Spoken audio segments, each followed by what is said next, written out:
Today's exciting episode is brought to you by Big Lake, the biggest smallest town in Alaska. Come see us. We're not hard to find.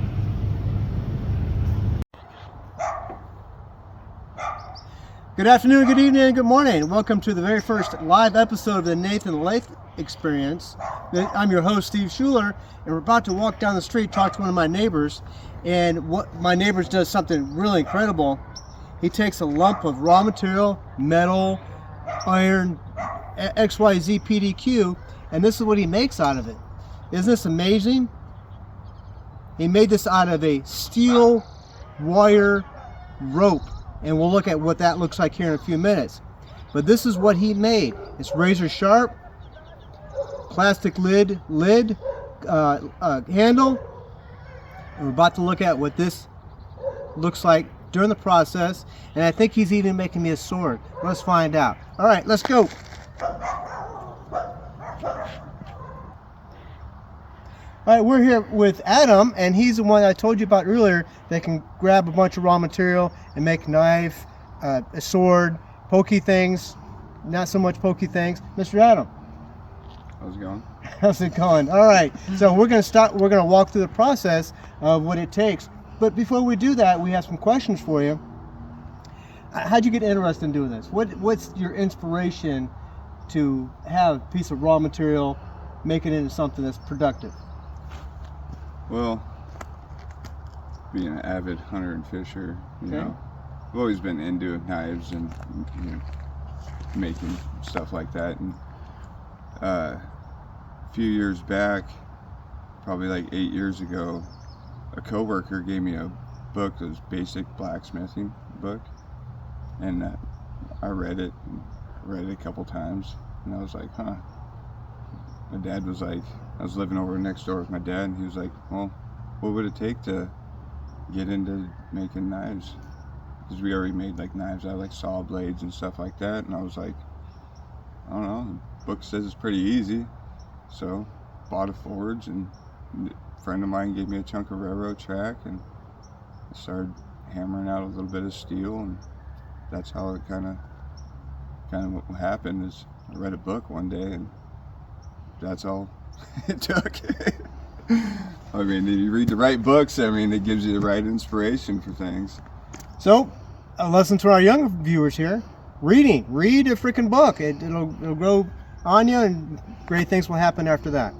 Oh yeah, it was one of the best books I've ever read. It was probably about 250 pages.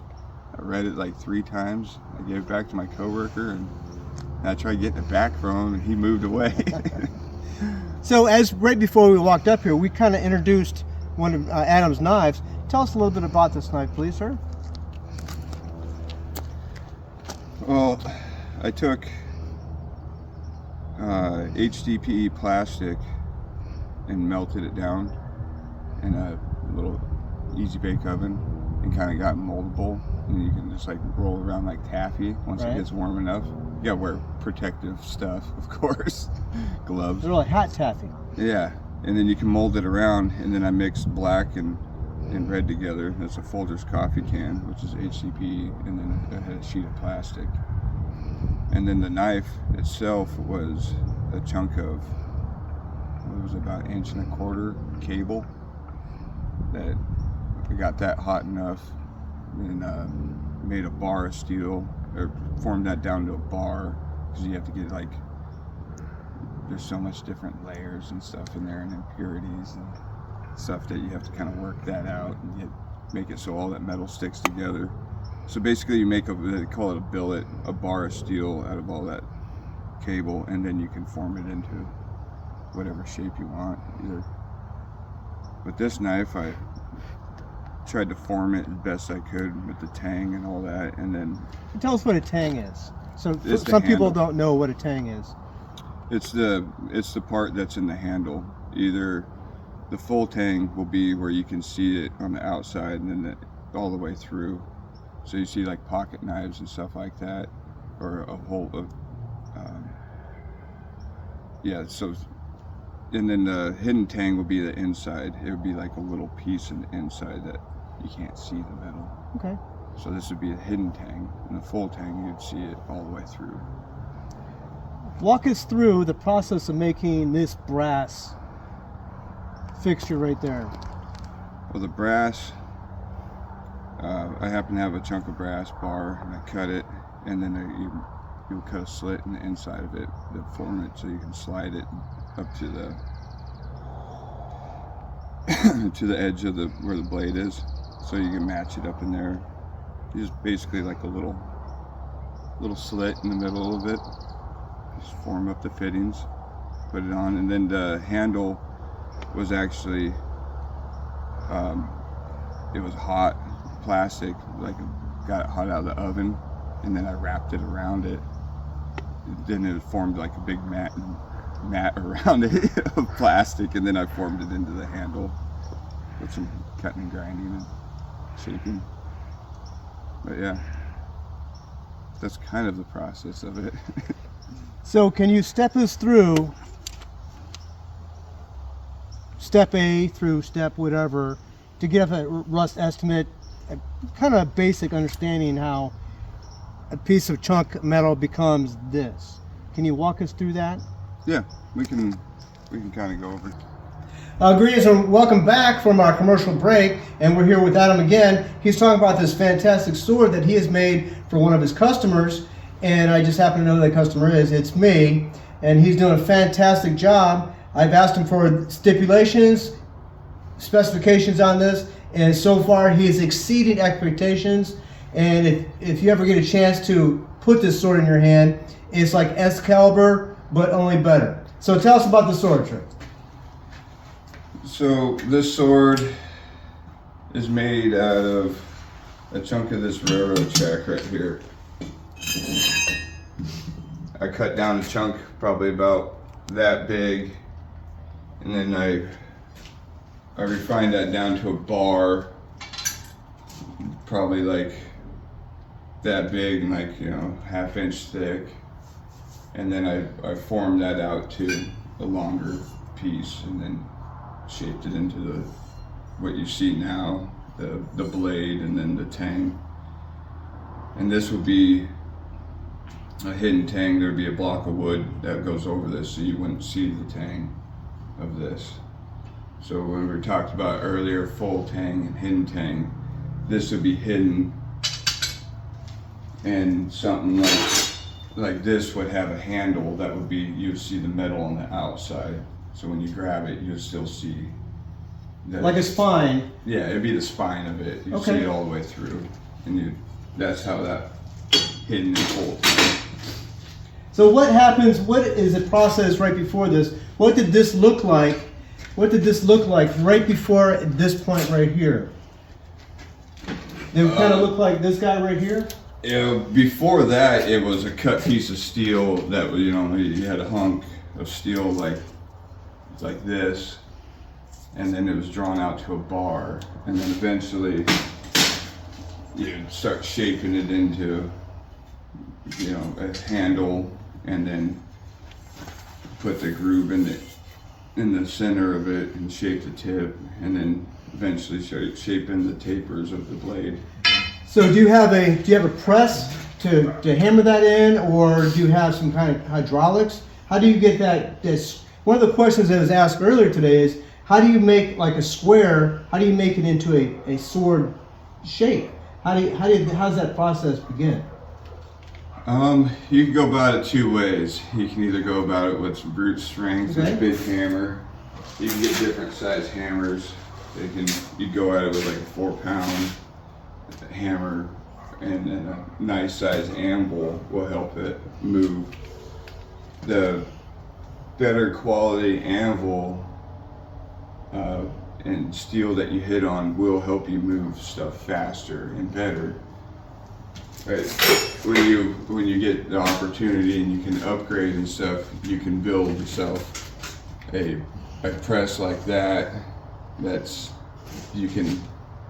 Sky's the limit with the presses, because this is just a log splitter that I modified into a big squishing machine. A big squishing machine, I like that.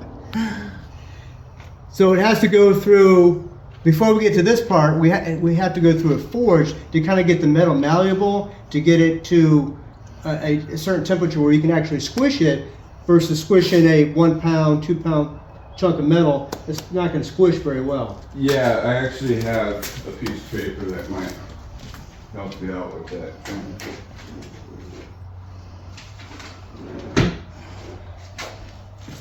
I just happen to have this too. So here's your temperatures, and when you're forging and you want to weld metal together, it has to be somewhere around in this temperature, somewhere around 1900, 2000 degrees to get metal to stick together. If you just throw it in there and it gets warm and red, you can hit it and you can move the metal and stuff, but you'll also introduce issues like stress cracks and other problems. So when you're hammering on the steel, you want it to be warm. You want it to be in at least 1700 degrees and above. So you got to heat that steel up and be able to move it, because it moves just like clay, like molding clay. Oh. If you can actually take a piece of that molding clay and hammer that out, and it's just like hammering hot steel. It's almost the same effect. And then when you get done, this is up here is your temperatures where where you're forging and stuff like that. And then this is your temperatures on when you're hardening and you're tempering. Now we've seen forged and fired, a couple different series like that. They quench the sword or the knife in water or some kind of liquid material. Yes. Is that something you do? Yes, I use different types of oils and stuff. It all depends on what kind of steel you use is a main factor. Some of it is a water quenching steel, some of it's oil. I mean, a lot of it has to deal with you got to do your basic research on stuff, but most of the time. So we just can't put a piece of steel in hydraulic fluid and hope for the best. You can, but it's not going to be the best. I mean, the best thing to do is try to do your best research on what kind of steel it is, and then you can go from there. Hydraulic fluid is like a mineral oil, so it is a common use for quenching. I guess I was right. How about that? It's a common. Most people use it.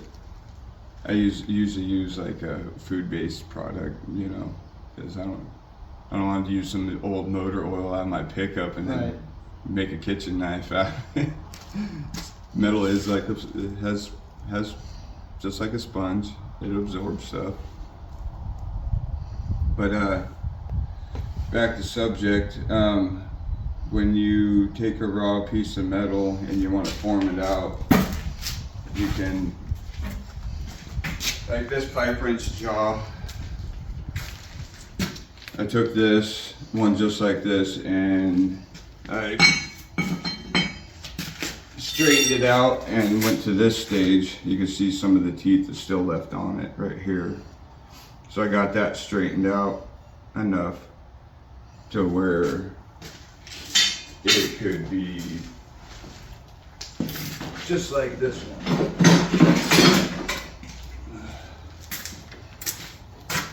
Where you got the jaw or the thread still left on it, and then you got a blade. So a question was asked earlier today. Can we make a knife or a blade from any type of metal? There has to be a certain degree of carbon in the steel to make it so it will be hardenable, to have an edge. So you have some steels that have, say like a chunk of steel, like one of these pieces of bar I have. This would be like 1084. So there's, it's been a little bit since so it's like 0.8% carbon in that, and the rest of it would be like mild steel or something like that. Okay. So there has to be a certain degree of carbon in there to be able to make a hardenable edge and stuff like that. So you can if you take just a piece of mild steel that you buy at a store or something like that, right off the shelf, like Home Depot, there's some mild steel, you can sharpen it and then it'll be dull afterwards after you hit it against something, wood or whatever. There has to be some certain degree of carbon in there to make a really sharp edge. So if you wanted a really nice chef knife or something like that, the higher the carbon. Or a really nice sword.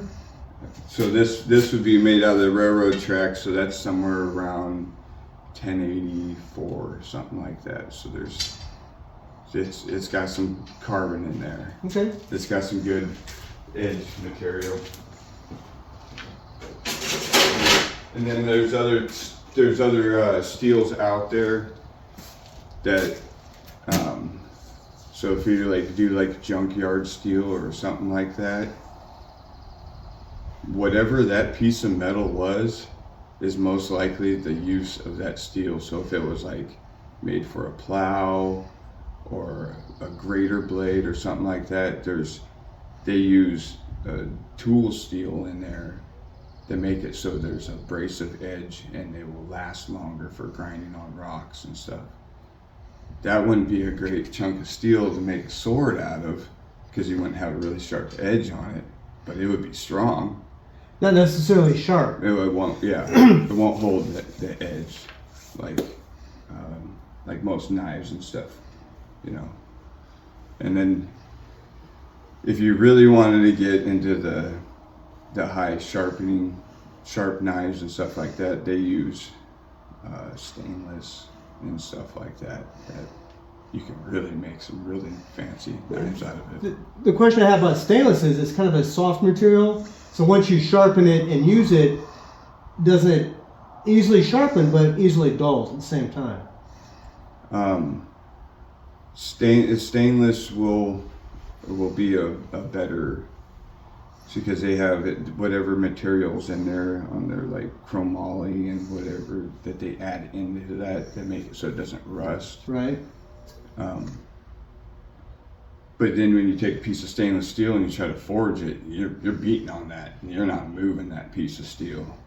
You'd have to like heat it up to a really high temperature, hammer on it, throw it back. Yeah, I mean, stainless steel's something that you don't forge. Good to know. When they do make knives and stuff, fancy knives that have Damascus and stainless steel on it, they will forge weld it together and then they will cut an edge out of it and stuff, because it's just a lot quicker to shape that into it. So you'd have just like a raw bar basically. You just sandwich everything together real quick, make sure it's all forge weld together, and then they start grinding away at it and make it look nice. That's how most of them do it anyways. All right, I think we've answered all the questions. We're about to get eaten by mosquitoes. Anybody else have any questions? Nope, I don't think anybody else has any questions. We know where to find you. We know where to come look for you if we have any other questions. Thank you for your time, sir. I do appreciate it. Oh yeah, anytime. And I'd like to see that done. Whenever it gets done, I'd like to see what it looks like when it's finished. It'll be a beautiful piece. I'll tell you that. All right, so we'd like to end with some kind of dad advice, some kind of advice you can tell the young people out there to make their life a little bit easier. What do you think? I put you on the spot. I know that. He wasn't prepared for this, but what do you think? Enjoy the little things in life. Take your kids hunting, take your kids fishing, take your kids to do things. I try to spend as much time with my daughter as I can. She'll be out here if I allow her to play with hot steel, but I try not to. But yeah, just spend as much time with your kids. They grow quick. Tell you that. Yes, they do. Anybody else? All right. We'll end this for now. You guys take it easy. This is Steve. I'll talk to you later. Today's episode is brought to you by water. When you think of water, please think of us.